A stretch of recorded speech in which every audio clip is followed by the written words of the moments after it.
వాగ్దేవతానుగ్రహం కలగాలి అంటే అలా అనుగ్రహం ఇయ్యి అని అమ్మవారి యొక్క ఆజ్ఞ వాగ్దేవతలకు ఉండాలి. అందరికీ వాక్కులనిచ్చేటటువంటి దేవతలెవరో వాళ్ళని వాగ్దేవతలు అంటారు. ఆ దేవతల పేర్లు ప్రతిరోజు విన్నా, ఇంట్లో పిల్లలతో ఒకసారి చిన్న పిల్లలతో చెప్పించిన వాళ్ళకి వాగ్దేవతల యొక్క అనుగ్రహం కలుగుతుంది. వాళ్ళు అమ్మవారి చుట్టూ ఉంటారు ఎప్పుడు.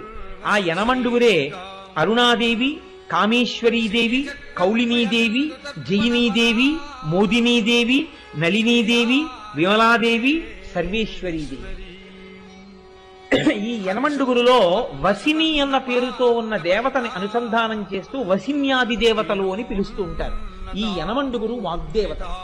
వీళ్ళ అనుగ్రహం కలిగిందా, అమ్మవారు ఇలా కనుసౌజ్ఞ చేసిందనుకోండి, వాళ్ళు వెంటనే అమ్మవారి యొక్క కనుసౌజ్ఞని అందుకని గొప్పగా